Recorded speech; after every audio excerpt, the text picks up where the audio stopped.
Welcome again. आज के इस ई टाइप के ट्यूटोरियल में हम लोग कुछ नया देखने वाले हैं और कुछ एडवांस भी देखेंगे। हम लोग देखेंगे कि कैसे हम लोग हमारे स्ट्रक्चर में क्रैक विड्थ एनालिसिस कर सकते हैं। क्रैक विड्थ एनालिसिस एक्चुअली बहुत ज्यादा इंपॉर्टेंट होता है स्लैब्स के केस में। जनरली बीम्स और कॉलम्स में भी हम लोग क्रैक देखते हैं, उसके लिए हम कुछ अलग मेथड्स यूज करते हैं, स्लैब्स के लिए कुछ अलग मेथड यूज करते हैं।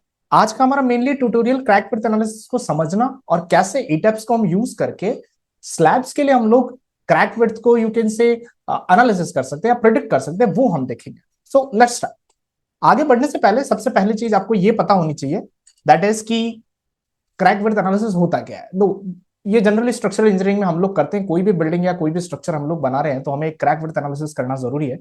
उसके लिए हम लोग मेनली ये देखते हैं कि वो कैसे इनिशिएट हो रहा है, how it is going to get initiated, propagation कैसा हो रहा है उसका, और उसके पोटेंशियल कॉन्सिक्वेंसेस क्या होंगे अगर वो क्रैक डेवलप हुआ तो।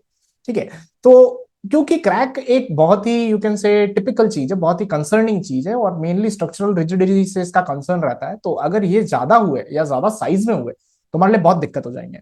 हम लोग आज की वीडियो में मेनली ये भी देखेंगे कि क्या क्या हमारे डिफरेंट कोड्स के स्पेसिफिकेशन है कि कितनी क्रैक विड्थ होनी चाहिए, जिससे कि भाई स्ट्रक्चर को कुछ नहीं होगा, अगर उससे ज्यादा हुई तो it will cause the problem. ठीक है, सो क्या क्या की कॉन्सेप्ट है जो हमें ध्यान रखने चाहिए। First of all that is crack identification. आपको क्रैक देखना होगा कि कैसा क्रैक है, दैट इज शियर है, फ्लेक्सुरल है, टेंसाइल है, उसकी पोजीशन पे डिपेंड करेगा। ठीक है, प्रोपोगेशन कैसा हो रहा है, किस तरीके से फैल रहा है, वो बढ़ कैसा रहा है। स्ट्रेस में स्ट्रेन एनालिसिस करना पड़ेगा आपको, एफईएम एनालिसिस करना पड़ता है इस केस में, और आपको देखना पड़ता है कि कैसे क्रैक हो रहा है। इसलिए हम बहुत सारे सॉफ्टवेयर यूज करते हैं अलग अलग तरीके के। अबैकस हो गया हमारा, यू कैन से एनसिस हो गया। जनरली ईटैप भी हमारा एक बेसिक हमको क्रैक एनालिसिस करके देता है। फ्रैक्चर मैकेनिज्म कैसा है, दैट इज हिंजेस कैसे फॉर्म हो रहे हैं बीम्स और कॉलम्स के केसेस में, वो हमें देखना होता है। क्रैक को फिर कंट्रोल कैसे करना, how we are going to control it, हम ऐसी क्या क्या चीजें करने वाले हैं कि जिससे वो कंट्रोल होगा, और अगर क्रैक आ गए हैं तो हम लोग रेट्रोफिटिंग करेंगे, क्या करेंगे, वो सारी चीजें हमें देखनी होती है। लास्ट में मेनली फेलियर प्रिडिक्शन की, फेलियर प्रिडिक्शन हमको करना है as an structural engineer, as an civil engineer, कि भाई ऐसा ऐसा हो सकता है ना, तो उस हिसाब से हम लोग फिर क्या करेंगे, चीजों को अपनाएंगे ना। अब सबसे बड़ा क्वेश्चन मेनली ये आता है, हमारे इस वीडियो बनाने का भी यही मोटिव है कि क्या ईटैप क्रैक एनालिसिस कर सकता है। अगर आप लोग इंटरनेट पे जाओगे या ईटैप से अगर आप देखोगे तो यस, उसमें क्रैकिंग एनालिसिस के ऑप्शन है, बट वो डायरेक्ट नहीं करता है, वो इनडायरेक्ट करता है। इनडायरेक्ट करने के लिए बहुत सारी चीजें यूज करता है। जैसे फर्स्ट होता है वो क्रैक सेक्शन प्रॉपर्टी, जो भी सेक्शन की प्रॉपर्टी है उसको वो हम लोग क्रैक कर सकते हैं। क्रैक इन द सेंस, अगर कोई बीम है वो किसी पर्टिकुलर साइज की है, उसका कुछ मोमेंट ऑफ इनर्शिया है, तो हम उस सेक्शन को क्रैक्ड डिफाइन कर सकते हैं, उसके मोमेंट ऑफ इनर्शिया थोड़ा कम कर सकते हैं, और फिर उसका स्टैटिक एनालिसिस या डायनामिक एनालिसिस करेंगे, ताकि वो क्या करेगा, एक तरीके से सिम्युलेट करेगा कि आपका स्ट्रक्चर एक्चुअल में क्रैक हो चुका है, और आपको बताएगा, आपका फेलियर प्रेडिक्शन करके दे देगा, आपको किस तरीके से यू कैन से उसमें चेंजेस करने वो बता देगा। ठीक है, तो ये तो पहला तरीका है। दूसरा तरीका होता है कि ईटैप हमको नॉन लीनियर एनालिसिस करके देता है। नॉन लीनियर एनालिसिस करने से क्या होता है, हम लोग इलास्टिक रीजन के बाहर भी चीजों को देख सकते हैं, and that is the same thing, plastic hinges वगैरह, क्रैकिंग बिहेवियर, वो सारी चीजें देखने में हमको हेल्प करता है। Push over analysis, push over analysis है ही पूरा का पूरा ये ऐसा ही, दैट इज प्लास्टिक इंजेस कहाँ कहाँ फॉर्म हो रहे हैं, इस पर डिटेल वीडियो अपना बना हुआ है यूट्यूब चैनल पे। आप लोगों ने बहुत ज्यादा प्यार दिया, उसको बहुत अच्छे से पढ़ा, उसके लिए थैंक यू सो मच। आप लोग पुश ओवर एनालिसिस को जाके देखिए, आप उसमें पता लगा पाएंगे कैसे स्ट्रक्चर में एक कॉलम और बीम फेल होते हैं, कैसे हिंजेस बनते हैं, ऑल दैट, वो सारी चीजें। And the fourth one is deflection control. अलग अलग यू कैन से कोड्स की हेल्प से हम लोग डिफ्लेक्शन कंट्रोल्स भी देख सकते हैं ई टैप्स के अंदर। और मेनली फाइनाइट एलिमेंट एनालिसिस तो करता ही है एफईएम, ठीक है। बट ध्यान रखिएगा, फिर भी ईटैप हमको एक बेसिक यू कैन से क्या करता है, क्रैक एनालिसिस करके देता है इन सारी चीजों से रिलेटेड। इन डेप्थ अगर आपको जाना है तो आपको स्पेशलाइज सॉफ्टवेयर को इंटीग्रेट करना पड़ेगा ईटैप के साथ में, या उनको यूज करना पड़ेगा, जैसे कि अबैकस हो गए, एनसिस हो गया, वो सारे। तो अगर आप एक बेसिक लेवल पे हो, आप एक जनरली मास्टर के स्टूडेंट हो, या जस्ट बीटेक आप पास आउट हुए हो, या जस्ट आप अभी साइट पे जा रहे हो, आपने एनालिसिस करना स्टार्ट किया है, छोटे माले का घर है, कोई ज्यादा बड़ा स्टोरी नहीं है, ज्यादा कॉम्प्लिकेटेड घर नहीं है, you can use the E tap, okay. But अगर आप कोई टिपिकल काम कर रहे हो, कोई इंडस्ट्रियल वर्क कर रहे हो, है ना, जैसा कोई टिपिकल काम है, तो उसके लिए please go for the ANSYS and Abaqus. So कुछ लिमिटेशंस हैं ई टैप में क्रैक प्रोपोगेशन के, जो मैंने यहाँ पे लिख रखे हैं। ठीक है, कि एक्चुअल में ये पूरा का पूरा क्रैक इनिशिएशन और प्रोपोगेशन नहीं बता पाता, कि प्रोपोगेट कैसा होगा वो नहीं बता पाएगा, ये बस एक स्टैटिक बिहेवियर आपको बता देगा। दूसरा, प्रिसाइसली नहीं कर सकता, ठीक है ना, इसके साथ हमको कोई दूसरे सॉफ्टवेयर यूज करने जरूरी है। तो बात ये आती है कि इन होल हम कहें तो ETABS is not a dedicated tool for the crack. Dedicated tool नहीं है, कर देगा बाय यूजिंग, देखो, allowing stiffness modifications, non linear behaviours, deflection assessment, इन चीजों से यूज करके आपको क्रैक बता देगा। ठीक है, और आपको एक प्रिलिमिनरी आइडिया दे देगा कि कैसा कैसा क्या हो रहा है, और चेक भी कर सकते हो, आपसे पता पड़ जाए। ठीक है, तो let's start how we can use it. Okay, so let's go on to the E tab. अब मेन ट्यूटोरियल अब चालू होता है कि हम करते हैं, एक स्ट्रक्चर बनाते हैं और देखते हैं कि उसमें कैसे क्रिक विड्थ को हम लोग एनालिसिस कर सकते हैं। तो मैंने ई टैब की स्क्रीन खोल दी है, एक 3 मीटर की 3 बाय 3 की बे बना रखा है, और 4 स्टोरी हाई है, 3 3 मीटर का। तो मैं डिफाइन में जाके सेक्शन प्रॉपर्टीज में जाके मेरे फ्रेम सेक्शंस देख लेता हूँ कौन कौन से हैं। हाल फिलहाल यहाँ पे कॉन्क्रीट बीम, कॉन्क्रीट कॉलम नाम की कोई बाय डिफॉल्ट प्रॉपर्टी में वो ही ले लेता हूँ। ठीक है, I just go to the all storey options here, और मैं यहाँ से बेस पे आ जाता हूँ, बेस के ऊपर, एंड देन मैं क्विक ड्रॉ कॉलम ले लेता हूँ, और यहाँ से मैं प्रॉपर्टी में कॉन्क्रीट कॉलम सेलेक्ट कर दूंगा। ये सारी चीजें अगर आपने ईटैब्स का मेरी प्लेलिस्ट देखी है तो यूल गेट टू नो कि ये चीजें कैसे होती। ठीक है, और गोइंग अप देखना तो आपको प्लीज वो प्लेलिस्ट जाके देखें। सब कॉलम बन गए हर जगह पे। ठीक है, सिंपली क्विक ड्रॉप बीम पे जाएंगे, प्रॉपर्टीज में से हम हमारी कॉन्क बीम करके जो प्रॉपर्टी है उसे हम सेलेक्ट कर लेंगे, ऐसे ही ड्रॉ कर देंगे ऊपर की तरफ, सारी हमारे पास बीम्स बन जाएगी। ठीक है, सेलेक्ट बटन यूज करके हम लोग अब क्या करेंगे, बेसमेंट में जाएंगे, दैट इज बेस वाले व्यू, प्लान व्यू में जाएंगे, नीचे से यहाँ पे 1 स्टोरी सेलेक्ट करेंगे, और सारे नीचे के हम सपोर्ट सेलेक्ट कर देंगे। सपोर्ट्स को हम असाइन करेंगे जॉइंट, वो जॉइंट से उनको हम एक रिस्ट्रेन असाइन करेंगे, और रिस्ट्रेन क्या है, फिक्स सपोर्ट असाइन करेंगे। तो पहला वाला फिक्स सपोर्ट होता है, apply and I press okay. Okay, मैं इसको हाल फिलहाल सेव कर लूंगा, कहीं पे भी आप यू कैन सेव इट। मैं इसको डॉक्यूमेंट्स में लेट्स से सेव कर देता हूं, दैट इज क्रैक 001, कोई भी नाम आप दे सकते हैं, सेव। ना द मॉडल जो है हमारा बेसिकली बन गया, कॉलम और बीम जो बन गया। अब उनको स्लैब्स लगानी है, तो लेट्स मेक द स्लैब। मैं थोड़ा ऊपर आ जाता हूँ यहाँ से, और मैं जाऊंगा यहाँ पे define section property and slab sections. यहाँ पे एक स्लैब 1 करके है, मैं इसको मॉडिफाई कर देता हूँ। ठीक है, और स्लैब को मैं M30 कॉन्क्रीट, ठीक है चलेगा, और 5 इंचेस थिक होती है, 9 इंचेस, 5 इंचेस, 5 इंचेस ले लेते हैं, 5 इंचेस थिक, तो 127 आ रहा है, तो मैं 130 mm ले लेता हूँ, इसको ओके कर देता हूँ, ओके कर देता हूँ। ठीक है, यहाँ पे मैं ऑल स्टोरी सेलेक्ट करूंगा। ऑल स्टोरी सेलेक्ट करने से ये होता है कि आप सारे स्टोरीज में एक साथ ड्रॉ कर लेते हो। तो मैं यहाँ पे क्विक ड्रॉ फ्लोर में जाऊंगा, मैं यहाँ मेरी प्रॉपर्टी में मेरी जो स्लैब मैंने बनाई थी अभी, स्लैब ये कर दूंगा, I just drag it around, तो मेरी सारी स्लैब्स बन जाएंगी। बॉटम में भी एक स्लैब बन गई है, मैं उसके लिए नीचे बॉटम में जाऊंगा, 1 स्टोरी सेलेक्ट करूंगा, और मैं सिर्फ वहीं की स्टोरी सारी सेलेक्ट करके कंटिन्यूसली आप क्लिक करते रहना, सेलेक्ट हो जाएगा, उनको डिलीट कर दूंगा। ठीक है, मुझे नीचे नहीं चाहिए हाल फिलहाल स्लैब, वैसे नीचे कौन रखता है स्लैब। ठीक है, अनटिल अनलेस के नीचे और कुछ हो तो ऊपर स्लैब्स हो गई, सिंपली सेव इट। ओके, तो we are going to save it and overwrite this particular thing. Now अब लोडिंग लगा देते हैं ताकि हमारा थोड़ा बिहेवियर सिमुलेट हो। तो मैं क्या करता हूँ कि सेलेक्ट में जाता हूँ, सेलेक्ट में जाता हूँ, और ऑब्जेक्ट टाइप में जाके मैं यहाँ से फ्लोर्स को सेलेक्ट कर लेता हूँ, दैट इज मेरे जितने भी फ्लोर्स है वो सब सेलेक्ट हो जाएंगे। मैं उनको असाइन कर देता हूँ, असाइन शेल लोड्स, क्योंकि वो शेल होते हैं यूनिफॉर्म, एक यूनिफॉर्म डेड लोड में उसके ऊपर डाल देता हूँ 2.5 का किलोन्यूटन पर मीटर स्क्वायर का, अप्लाई, वो अप्लाई हो गया। सिमिलर सेलेक्ट में जाके गेट प्रीवियस सिलेक्शन करूंगा, तो पुराने वाले सिलेक्शन सारे फिर से आ जाएंगे, उन पे अब की बार मैं डालूंगा लाइव लोड, लेट्स से मैं लाइव लोड डाल देता हूँ 4.5 का, अप्लाई ओके।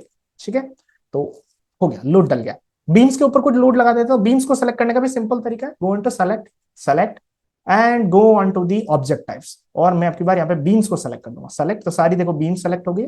उन बीम्स के ऊपर असाइन फ्रेम होती है, तो फ्रेम लोड्स और एक डिस्ट्रीब्यूटेड लोड लगाऊंगा, दीवार का load, that is dead load 13 kilonewton पर मीटर। इन सारे ऑप्शंस के बारे में मैंने पिछले वाले वीडियोस में बता रखा है, प्लीज आप लोग जाएं और ईटैप का प्लेलिस्ट देखें। अप्लाई, तो ये अप्लाई हो गया। सिमिलरली फिर से सेलेक्ट गेट, नहीं ठीक है, अभी तो मेरे को यही लोड डालना है, इसके अलावा कोई लोड डालना है, डेड लोड ही आएगा दीवार का, उसके अलावा क्या लोड आएगा। ठीक है, आप 13, 10 कुछ भी डाल सकते हो, दीवार का 9 इंच की दीवार का ऑलमोस्ट इतना ही आता है। ठीक है, तो मैं ओके करता हूँ, तो लोडिंग मेरी हाल फिलहाल हो चुकी। अगर आप लोग सेस्मिक एनालिसिस की लोडिंग डालना चाहो, सेस्मिक एनालिसिस, तो वो भी आप कर सकते हो, you are good to go. Video थोड़ा छोटा रहे इसलिए मैं सिंपल लोडिंग डाल रहा हूँ। ठीक है, नो अब क्या बात आती है, अब आती है एनालिसिस में जाकर लोड कॉम्बिनेशन वगैरह लगाना, वो आप सब लगा देना। एनालिसिस में जाके यहाँ पे एक ऑप्शन आता है क्रैक एनालिसिस ऑप्शन, आप इसमें क्लिक कीजिए। यहां पे तब देखो क्या आती है, दो चीज आती है। पहला तो ये आता है रीइंफोर्समेंट सोर्स, इसके अंदर जो रीइंफोर्समेंट है वो कहां से आएगा, तो आप उसको यूजर स्पेसिफाइड या डिजाइन स्लैब रीबार ही रखना, मतलब हम जब इसकी स्लैब को डिजाइन करेंगे और उस टाइम जो रीबार आएगा उस रीबार के बेसिस पे क्रैक एनालिसिस हमको करके बता देगा। ठीक है, तो आप इस पे यही रखना। अगर आप खुद का कुछ रखना चाहते हो तो क्विक टेंशनिंग रीबार स्पेसिफिकेशन में जाके आप ये बता सकते हो खुद आगे होके कि भाई टॉप में मैं 16 का तो होता नहीं, 12 के जो भी है 10 के मैं रखना चाहूंगा, और कितनी स्पेसिंग पे रखना चाहूंगा वो बता दो आप, उसके बेसिस पे ही आपको बता देगा कि कैसे क्रैक्स बनेंगे। ठीक है, तो आप दोनों ही ऑप्शन रख सकते हो। मैं जनरली फर्स्ट वाला रखता हूं क्योंकि ये खुद डिजाइन करे, खुद बताए कितना सरिया है, और उसी सरिया के हिसाब से बता देगा भाई कि क्रैक कितना आ रहा है। ठीक है, अब मेन आती है मिनिमम, नीचे मेन चीज, that is minimum reinforcing ratios. एक चीज मैं आपको बताना भूल गया, इसको हम कैंसिल करते हैं। एक चीज मैं बताना ये भूल गया कि डिफाइन में जब हम गए सेक्शन प्रॉपर्टी में और फ्रेम सेक्शन में, और हमने ये जो हमारे मेनली कॉलम और बीम लिए, इनको आपको क्रैक करना पड़ेगा ना। वो क्रैक करने का क्या मतलब होता है, देखो उसको बोलते हैं हम लोग स्टिफनेस मॉडिफायर।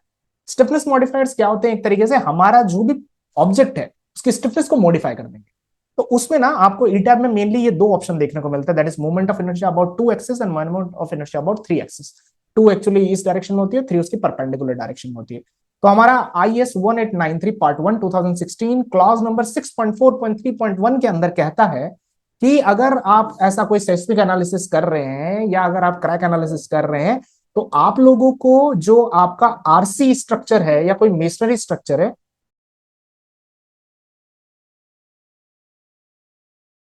तो लाइक दैट स्टील स्ट्रक्चर में 100% ले सकते हैं, ऐसा हमारा IS 1893 कहता है। ओके, तो ये चीज मैं आपको बताना भूल गया, तो let's go back on to this particular thing E tab. यहाँ पे आप कंक्रीट कॉलम में जाओ, मॉडिफाई शो प्रॉपर्टी में जाओ, और मॉडिफाई शो प्रॉपर्टी में यहाँ पे आता है प्रॉपर्टी मॉडिफायर्स। आप इस पे क्लिक करो, यहाँ पे देखो ये ऑप्शन है, that is moment of inertia and all that, 0.70 and 0.70। ठीक है, done, okay okay. Similarly also do it for the beam also, where is the beam, beam is here, beam पे क्लिक करेंगे, बीम पे भी modify show modifiers and यहाँ पे कर देंगे 35 and 0.35। Okay, done, okay okay. ठीक है, ये चीज फर्स्ट स्टेप थी आपको जो करनी थी, ठीक है, मैं बताना भूल गया था। अब फिर एनालिसिस में जाके coming back to the point, that is crack analysis. इस चीज का मतलब तो मैंने आपको बता दिया। अब आती है minimum reinforcing ratio use for the crack analysis. Tension में क्या रखना है और कंप्रेशन में क्या रेशियो रखना है। अब ये होता क्या है ये पहले समझते हैं। देखो, according to ACI, that is American concrete institute, हमको क्या करना पड़ता है, मिनिमम रीइंफोर्समेंट रेशियोज यूज करने पड़ते हैं। मिनिमम रीइंफोर्समेंट रेशियोज कैसे निकाला जाए, 3/FY। FY जो होता है वो होता है हमारी यील्ड स्ट्रेंथ ऑफ स्टील। ठीक है, आपकी जो भी यील्ड स्ट्रेंथ हो, 500D ले रखा है या 550 ले रखा है, डालना 3 को डिवाइड करना, आपका आंसर कुछ ऐसा ही आएगा, 0.0018, 0.0020। ये वैल्यू जनरली इसी रेंज में वैरी करेगी, ठीक है ना, हो सकता है थोड़ी छोटी भी हो। ठीक है, तो उसी तरीके से यूरोकोड 2 जो है वो भी हमारा बताता है, वो एक अलग ही पूरा फैक्टर बताता है, इसमें KC K और सब फैक्टर्स आते हैं, आप वो भी यूज कर सकते हो। ठीक है, जनरली ये जो वैल्यू है बीम स्लैब और वॉल्स के लिए 0.0018 से लेकर 0.003 के बीच में रहेगी। आप थोड़ा और एनालिसिस करोगे विल गेट टू नो कि ये दो तरीके की होती है, टेंशन रिइंफोर्समेंट के लिए अलग होती है और कॉम्प्रेशन के लिए अलग होती है। टेंशन, क्योंकि टेंशन में हमारा जो स्ट्रक्चर है, जो कंक्रीट है, वो ज्यादा वनरेबल होता है, तो हम वो थोड़ा रेशियो वहां पे ज्यादा रखते हैं, 0.0018 टू 0.003। बाकी कंप्रेशन में थोड़ा छोटा रहता है, 0.01 टू 0.002। तो either way you can use it. Okay, तो आप देख सकते हैं यहाँ पे मैंने एक समरी लिख रखी है, सॉरी समरी मैंने आपको एक तरीके से बता दी, वो अलग है, दैट इज आपका ACI 318 कोड बता दिया और यूरो कोड 2 मैंने आपको बता दिया। ठीक है, तो अब ईटेप पे जाते हैं अपन। तो अगर अपन ईटेप पे जाएंगे तो यहाँ पे देखो बाय डिफॉल्ट एक वैल्यू लिख रही है 0.0018, जो कि मैंने बताई वही वैल्यू है, तो आप यही लेके चल सकते हो, और इधर आप कैलकुलेशन करके भी डाल सकते हो 3/FY से।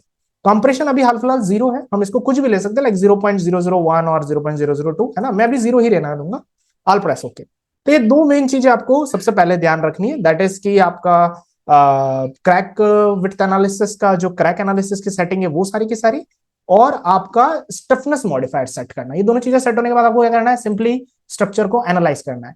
एनालाइज कर देते हैं अपन, रन एनालिसिस, सेव कर देता हूं मैं इसको, एक बार इसको ओवरराइट कर देते हैं, try to do that. Analysis करना है, डिजाइन करना है, और फिर चेक करना है कि क्रैक्स कैसी आ रही है। ठीक है, वो चेक करते हैं अपन। अभी देखो, एनालिसिस एक बार हो जाए उसके बाद विल गेट टू सी कि कैसे काम कर रहा है। ठीक है, अब हम जाते हैं यहाँ पे डिजाइन ऑप्शन में। तो डिजाइन में देखो, एक तो कंक्रीट फ्रेम डिजाइन है, आप यहाँ पे सारी अपनी डिजाइनिंग की चीजें वो कर देना, जैसे स्टार्ट डिजाइन चेक कर देता हूं मैं, आपकी फ्रेम पूरी की पूरी डिजाइन हो जाएगी। बहुत से ऑप्शन चूज करने पड़ते हैं डिजाइन के टाइम पे, मैंने पहले समझाए हुए हैं, आप लोग प्लीज कर लीजिएगा। ठीक है, and concrete frame design, start design check, okay okay, now it's designing, everything is design. Check कर लेते हैं एक बार कंक्रीट फ्रेम में जाके, verify all member pass, every हर मेंबर पास हो चुका है। Now go to design and concrete slab design. Slab design में जाके सेटिंग चेक कर लेना, यहाँ पे आएगा सिलेक्ट स्टोरीज फॉर डिजाइन। तो स्टोरीज कौन कौन सी सिलेक्ट करनी है, 1 से लेके 4th वाली, शिफ्ट दबा के सेलेक्ट कर लेना। ओके, ठीक है, तो let's go to design crack slab and start designing. तो it will design the slabs. Okay, ये स्लैब को उस हिसाब से डिजाइन कर लेगा, ये डिजाइन हो गई। नाउ अब इस को हम एक्टिव रखते हैं, इस वाले टैब को, and will go to design concrete slab, और यहाँ पे आते हैं हम लोग, that is display crack width. अब देखो डिस्प्ले क्रैक विड्थ में क्या है, ये अलग अलग लोड और लोड कॉम्बिनेशन के हिसाब से आपको बता देगा क्रैक विड्थ। जैसे अभी तो हमने डेड और लाइव ही ले रखा है तो डेड और लाइव बता देगा। ये जो पैरामीटर्स है ये आए यूरोपियन कोड 2 से, ठीक है, EC2 से, that is KT K1 K2 K3। Simple है, बाय डिफॉल्ट आप ये भी रखोगे तो चलेगा। एक्चुअली एक्सपोजर्स पे डिपेंड करते हैं, बहुत से दूसरी चीजों पे डिपेंड करते हैं। आप लोग उसको देखेगा, अगर आपको यहां तक समझ में आया है तो इस चीज को भी जब आप देखोगे तो समझ में आ जाएगा। Just to shorten our time, मैं क्या करूंगा, जो वैल्यूज हैं उनको फिलहाल बाय डिफॉल्ट रहने दूंगा एंड आई हिट अप्लाई। जैसे मैं अप्लाई करूंगा, देखो इधर हमको कुछ क्रैक विड्थ दिख रही है, ठीक है। मैं इसको प्लान से देख लेता हूं, तो मैं यहाँ पे क्लिक करूंगा plan and let's take an plan of a story 4। तो आप यहाँ देख सकते हो, मैं इसको ओके कर देता हूँ कि डेड लोड की वजह से कैसे कैसे क्रैक्स है। आप जैसे जैसे कर्सर ऊपर की तरफ ले जाओगे आपको देखो क्रैक की वैल्यू दिखेगी। जैसे ये दिख रही है 3.74 इंटू 10⁻², दैट इज 0.03। ये mm में एवरीथिंग है ना। तो आप जहां भी जाके देखना चाहो वहां देख सकते हो कि मैक्सिमम कहाँ है मेनली, है ना, वो सारी चीजें।